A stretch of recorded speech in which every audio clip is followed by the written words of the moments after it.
చేతులు కలిసిన శుభవేళ ఎందుకు నీకీ కలవరము అంటే కలవరం ఉండదా ఏంటి? కలవరం కాదు, కలవరం స్క్వేర్ ఇక్కడ. ఎందుకంటే చేతులు కలిసినంత ఈజీగా చేతులు కలవాలిగా.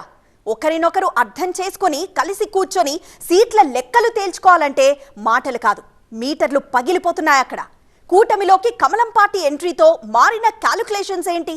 3 పార్టీల ముఖ చిత్రాల్లో వచ్చిన మార్పులేంటి? ఇది చారిత్రాత్మక అవసరం.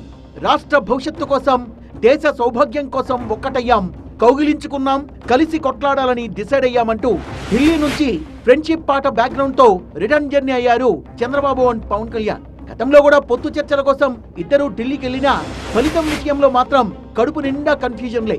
కాయా పండా అని అడిగితే నో ఆన్సర్. ఇప్పుడైతే ఎన్డీఏలోకి వెల్కమ్ చెప్తూ నడ్డా వారే ట్వీట్ చేయడంతో పిక్చర్ అంతా పర్ఫెక్టే. మరి పొత్తు కథలో వాట్ నెక్స్ట్? 3 ముళ్ళు పడ్డాయి, కానీ ఆ 7 అడుగులు నడిచేదెలా?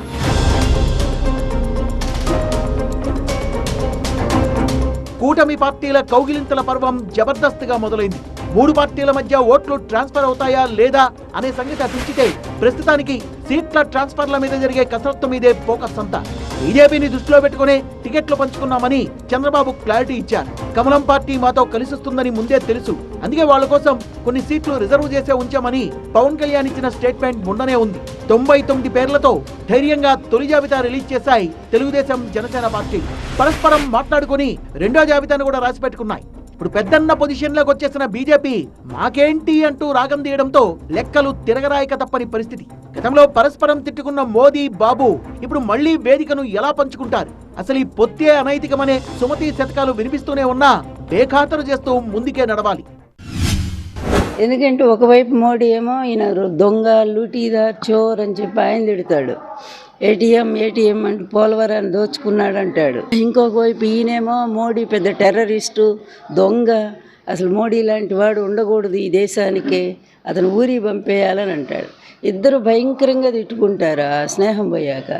మళ్ళీ ఇప్పుడు బాయి అని కలిసి చూసే జనాలు ఏమైనా చెవుల్లో పూలు పెట్టి కూర్చున్నారా? బీజేపీ కోసం టీడీపీ, జనసేన రిజర్వ్ చేశామంటున్న సీట్లేవి, వాళ్ళు అడుగుతున్నవెన్ని, వీళ్ళు ఇస్తామన్నవెన్ని? ఆయా సీట్లలో ఇప్పటికే ఖర్చీపులేసిన శాల్తీల మనోభావాలేంటి? అవి గాయపడితే ఆయింట్మెంట్ రాసేదెవరు? అధినాయకులు చెప్పినంత గొప్పగా ఆశావహులు రాజీలకు సిద్ధపడతారా? కమలం పార్టీ కటౌట్ వస్తే లేచి నిలబడే త్యాగమూర్తులెవరు? ఢిల్లీలో పడ్డ 3 ముళ్ళు సరే, గల్లీల్లో పడ్డ ఈ చిక్కుముళ్ళు విప్పేదెవరు? 9 లోక్సభ సెగ్మెంట్లకు 2 చొప్పున 18 బీజేపీ ప్రచార రథాల్ని ప్రారంభించి కథన రంగంలోకి దిగేస్తోంది కమలం పార్టీ.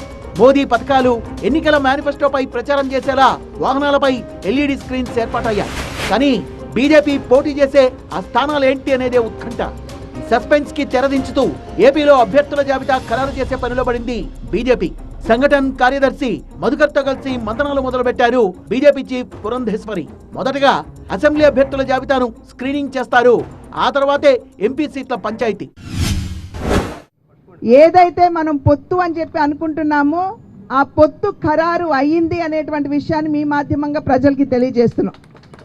అయితే సీట్లకు వచ్చేటప్పటికి ఎన్ని సీట్లు, ఏ సీటు అనేది ఇవాళ రేపట్లో ఖరారు అయ్యేటువంటి అవకాశం ఉంటుంది. కనుక రేపు సాయంత్రానికల్లా మీకు అన్ని విషయాల మీద, అంటే పొత్తు ఎలాగో ఉన్నది, ఏ సీటు ఎన్ని సీట్లు అనేటువంటి విషయం మీద మీకు రేపు సాయంత్రం, ఎల్లుండి కల్లా మీకు తెలియజేసే అవకాశం ఉంటుంది. అయితే ఆ 24 గంటలు గడవడమే పెద్ద కష్టంగా మారిపోయింది. ఎందుకంటే 24 గంటల్లో తేలే పంచాయతీల్లో లేవవి. చిన్నమ్మ సెలవిచ్చినట్లు రేపో ఎల్లుండో కాకపోయినా కనీసం వచ్చే వారంలో జరిగే చిలకలూరుపేట సభలో అయినా 3 పార్టీల మలి జాబితా ప్రకటించి తీరాల్సిందే. పైగా 15, 16 తేదీల్లో ఎన్నికల షెడ్యూల్ వచ్చేస్తోంది. సో 14వ తేదీలోగా సీట్లు, అభ్యర్థులు ఖరారు చేయాలని టార్గెట్ గా పెట్టుకున్నాయి కూటమి పార్టీ. బీజేపీ 6, జనసేన 2 ఎంపీ సీట్లలో పోటీ చేస్తారన్నది ఓ అంచనా. ఆ ఎంపీ సీట్ల మీదే ఇప్పుడు పీటముడి పడింది.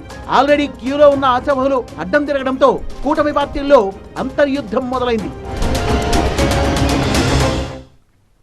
రెడ్డొచ్చే మళ్లీ మొదలెట్టు అన్నట్లు మారింది ఏపీలో కూటమి పార్టీల మధ్య సీట్ల పంచాయతీ. పువ్వు పార్టీ కోసం మిగతా పార్టీలు రిజర్వ్ చేసిన పార్లమెంట్ సీట్లలో మహాలొల్లి షురూ అయింది. ఈ కన్ఫ్యూజన్ ఎంపీ కుర్చీలు మడత పెట్టి కొట్టుకునే దాకా వెళ్తుందా, లేక సజావుగానే సర్దుబాటు అవుతుందా? 3 పార్టీల మధ్య సయోధ్యలు కుదరడం అంటే అంత ఈజీయా?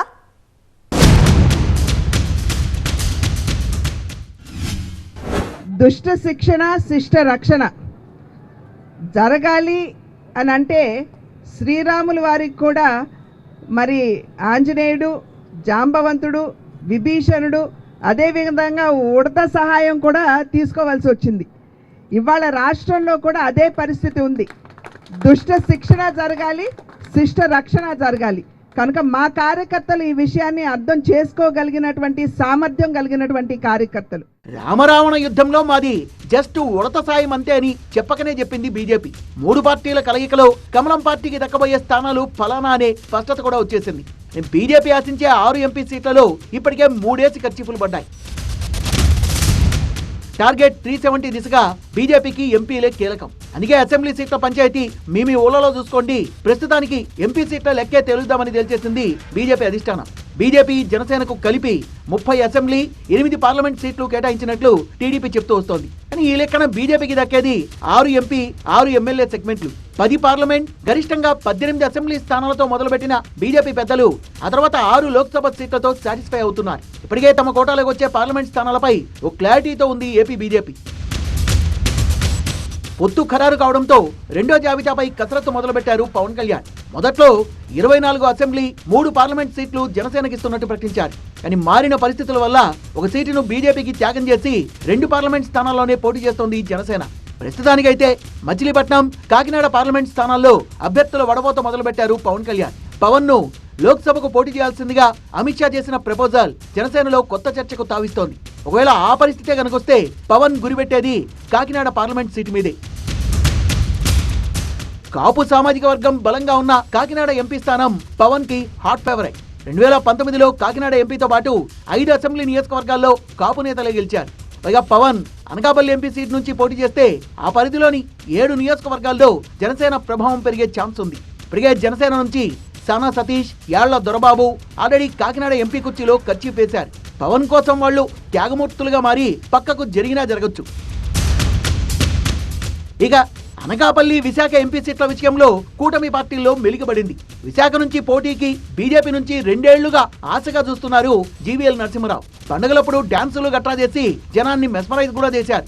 కానీ ఇప్పుడు టికెట్ దక్కుతుందా లేదా అనే సందేహం ఆయన పొడుస్తూనే ఉంది. ఎందుకంటే విశాఖ సీట్ను వదులుకునేందుకు టీడీపీ ఏమాత్రం సుముఖంగా లేదు. 2019లో కేవలం 4000 ఓట్ల తేడాతో ఓడిపోయిన భరత్ ని మళ్లీ బరిలోకి దింపాలన్నది చంద్రబాబు ఆలోచన.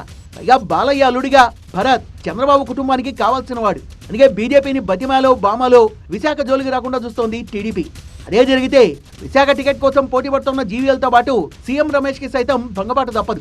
నా ఫస్ట్ చాయిస్ విశాఖపట్నమే అంటూ కాన్ఫిడెన్స్ తో ఉన్నారు సీఎం రమేష్. చంద్రబాబు దగ్గర తనకుండే సాఫ్ట్ కార్నర్ మీద ఆశలు పెట్టుకున్నారు. విశాఖ నుంచి పోటీ చేస్తానని చెప్పినాను. నాకు విశాఖ కేటాయిస్తే పార్టీ అధిష్టానం విశాఖ కాదు ఇంకొకటి చేయి అంటే కూడా నేను పార్టీ ఏమి చెబితే అది దాని ప్రకారం నడుచుకునేవాడిని. 1-2 రోజుల్లో క్లారిటీ వస్తుందని చెప్పేసి నిన్న చెప్పడం జరిగింది. విశాఖకు ప్రత్యామ్నాయంగా అనకాపల్లిని చూపుతోంది టీడీపీ. అదే జరిగితే అనకాపల్లి టికెట్ కాస్త జనసేన నుంచి బీజేపీ ఖాతాలోకి వెళ్ళిపోతుంది. ఇది కూటమి రాజకీయాలని ఇంకాస్త రక్తి కట్టించే అంశం. ఎందుకంటే అనకాపల్లి నా అడ్డ అంటూ పోటీకి సిద్ధంగా ఉన్నారు మెగా బ్రదర్ నాగబాబు. తనకు అడ్డుగా ఉన్న కొనతాలను దారికి తెచ్చుకున్నారు కూడా. తమ్ముడు పవన్ కు చెప్పి కొనతాలకు అనకాపల్లి ఎమ్మెల్యే సీట్ ఇప్పించి తనకు లైన్ క్లియర్ చేసుకున్నారు నాగబాబు. అనకాపల్లి అచ్యుతాపురంలో ఇల్లు తీసుకుని దాన్ని క్యాంప్ కార్యాలయంగా మార్చుకొని 3 పార్టీల కేడర్లతో ములాఖాతులు షురూ చేశారు. ఇప్పుడు బీజేపీ నేతలు అనకాపల్లిపై వాలితే నాగబాబు పరిస్థితి ఏమవుతుంది? ఇదే అనకాపల్లి మీద గట్టిగా ఆశలు పెట్టుకున్న చింతకాయల విజయ్, బైరా దిలీప్ కూడా వేరే దారి చూసుకోక తప్పేలా లేదు. అటు విశాఖ నుంచి గతంలో పోటీ చేసి ఘోరంగా ఓడిపోయిన పురంధేశ్వరి మరోసారి విశాఖ మీద ఫోకస్ చేశారు. కానీ ఆమెకు సెకండ్ ఆప్షన్ గా రాజమండ్రిని చూపిస్తోంది టీడీపీ. అక్కడ పాగా వేసిన మాజీ బీజేపీ చీఫ్ సోము వీర్రాజుపై వ్యతిరేకత ఉంది కనుక పురంధేశ్వరిని మంచి ఛాయిస్ గా చెప్పుకుంటోంది బీజేపీ. రాజంపేట మాజీ సీఎం కిరణ్ కుమార్ రెడ్డిదేనా? రాజమండ్రి టికెట్ మేడం పురంధేశ్వరికేనా? ఏలూరు ఎంపీ కుర్చీ సుజనా చౌదరికి ఓకేనా? హిందూపురం సత్యకుమార్ ఖాతాలోనే పడుతుందా? నర్సాపురం రాజుగారికి రిజర్వ్ అయినట్లేనా? అనకాపల్లి జీవీఎల్ దా లేక సీఎం రమేష్ దా?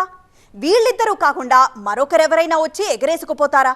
జోరుగా జరిగే 6 కుర్చీలాటలో చివరాఖరికి మిగిలే విన్నర్లెవరు? ఏపీ నుంచి పార్లమెంటు మెట్లెక్కే ఆ లక్కీ మస్కట్స్ ఎవరు? కమలనాథుల కోసం కూటమిలో కుర్చీల్ని త్యాగం చేసే ఆ త్యాగమూర్తులెవరు?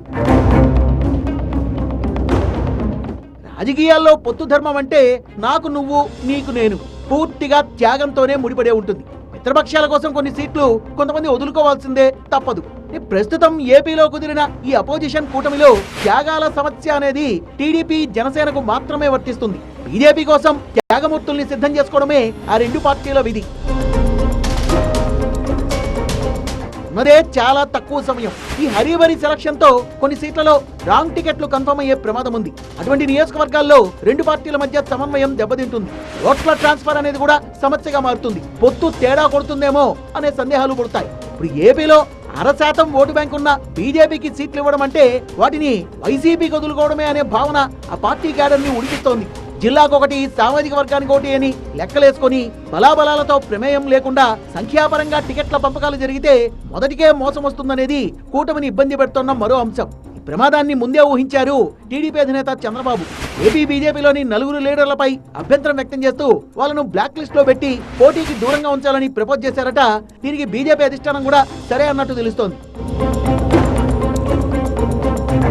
టీడీపీ రాజ్యసభ ఎంపీగా ఉంటూ బీజేపీలో చేరిన సుజనా చౌదరి సీటు విషయంలో చిక్కు ప్రశ్నలు వచ్చేశాయి. పొత్తు అనేది ఖరారైతే నా ప్లేస్ బెజవాడే అని గతంలో ఓపెన్ గా చెప్పిన సుజనా ఇప్పుడు mind set మార్చుకోవాల్సిందేనా? Bharatiya Janata party అధిష్టానం ఏమి డెసిషన్ తీసుకుంటే ఆ డెసిషన్ ప్రకారం నేను పోటీ చేస్తాను. పోటీ చేయాలా వద్దనేది కూడా వాళ్ళు డెసిషన్ తీసుకుంటారు. చూడాలి. భారతీయ జనతా పార్టీ వాళ్ళు కనుక ఉన్నాయి అని అనుకొని నన్ను చేయమని అంటే డెఫినెట్గా చేస్తాను. సుజనాతో చంద్రబాబుకున్న పాత పరిచయాలు వర్కౌట్ అవుతాయా? చిన్నీని కాదని విజయవాడ ఎంపీ సీటు సుజనాకిస్తారా అనే చర్చ గతంలో జరిగిన ప్రస్తుత పరిస్థితుల్లో అయితే అది సాధ్యమయ్యే పని కాదు. అసలు బీజేపీతో జరిగిన పొత్తు చర్చల్లో విజయవాడ ప్రస్తావనే రాలేదట. సుజనా చౌదరిని ఏలూరు ఎంపీగా పోటీ చేయించాలనేది మరో ఆలోచన. ఇది అక్కడ ఆల్రెడీ బీజేపీ నుంచి గారపాటి చౌదరి అనే బిగ్ నేమ్ వినిపిస్తోంది. మరోవైపు మాజీ ఎంపీ మాగంటి బాబును కాదని చంద్రబాబు సుజనాకి ఏలూరు ఎంపీ సీట్ ఇస్తారా అనేది తేలాలి. ఇక బీజేపీ ఆసక్తి చూపిస్తున్న మరో ఎంపీ నియోజకవర్గం హిందూపురం. బీజేపీకి స్పష్టమైన ఓటు బ్యాంక్ ఉంది ఇక్కడ. బీజేపీ జాతీయ కార్యదర్శి సత్యకుమార్ ని ఇక్కడ నుంచి బరిలోకి దింపాలన్నది కమలం పెద్దల ప్లాన్. స్థానికుడు, పైగా బీసీ సామాజిక వర్గానికి చెందిన నేతగా సత్యకుమార్ కి చాలా అడ్వాంటేజ్లు ఉన్నాయి. అందుకే హిందూపురం విషయంలో చంద్రబాబు మరో మాట మాట్లాడలేకపోయారు. టీడీపీ నుంచి టికెట్ ఆశిస్తున్న పార్థసారథిని ఇప్పటికే అనంతపురం ట్రాన్స్ఫర్ చేశారు. ఇక కమలం పార్టీ నుంచి మరో గ్యారంటీ టికెట్ మాజీ సీఎం నల్లారి కిరణ్ కుమార్ రెడ్డి. రాజంపేట నుంచి బీజేపీ తరఫున కిరణ్ కుమార్ రెడ్డి పోటీ దాదాపుగా ఖరారైంది. సొంత నియోజకవర్గం పీలేరు రాజంపేట ఎంపీ నియోజకవర్గం పరిధిలోకి రావడం, పక్కనున్న రాయచోటి, మదనపల్లిలో సొంత బలం ఉండడం కిరణ్ కు ప్లస్ పాయింట్లు. ఆయన పోటీని వ్యతిరేకించే వాళ్ళు టీడీపీ, జనసేన రెండు పార్టీల్లో కూడా లేరు. గతంలో రాజంపేట టీడీపీ ఇన్ఛార్జిగా ఉన్న గంటా నరహరిని, మరో ఆస్పిరెంట్ పాలకొండ రాయుడు తనయుణ్ణి మానసికంగా సిద్ధం చేసింది అధిష్టానం. కాకపోతే 2.5 లక్షలకు పైగా మైనార్టీ ఓటు బ్యాంక్ ఉన్న రాజంపేట ఎంపీ సీటు బీజేపీకి సేఫా కాదా అనేదే ఆసక్తికరం.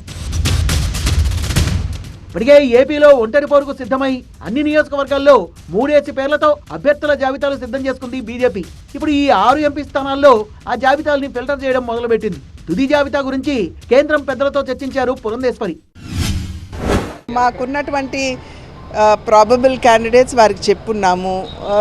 ఇవాళ మా దగ్గర నుండి సూచనలన్నీ తీసుకున్నారు. రేపు అవతల పార్టీ అంటే ఇప్పుడు అలయన్స్లో ఉన్నటువంటి టీడీపీ, జనసేన తోటి రేపు వారు మళ్ళీ మీటింగ్ ఉంది. వారు కూర్చుని డిస్కస్ చేసిన తర్వాత ఆ తర్వాత ఎన్ని సీట్లు ఎక్కడ అసలు అవన్నీ కూడా రేపు మనకి మేము అడుగుతాం కదండి. బట్ అల్టిమేట్లీ క్లారిటీ ఎప్పుడు వస్తుంది అవతల వారితోటి కూర్చుని డిస్కస్ చేసిన తర్వాత ఆ తర్వాత తెలుస్తుంది. అటు మిత్రపక్షాల మధ్య కమ్యూనికేషన్ గ్యాప్ రాకుండా మాటామంతి కూడా జోరుగా జరుగుతోంది. విజయవాడ నోవోటెల్ కు వెళ్లి బీజేపీ పెద్దలతో భేటీ అయ్యారు పవన్ కళ్యాణ్. కేంద్ర మంత్రి షెకావత్, ఎంపీ జయంత్ తో మంతనాలు జరిపారు. సోమవారం టీడీపీ, జనసేన నాయకులతో సమావేశమై ఫైనల్ లిస్ట్ ను ఖరారు చేసే ఛాన్స్ ఉంది. అప్పటిదాకా ఈ 3 పార్టీల మధ్య ఈ ఉత్కంఠ తప్పదేమో.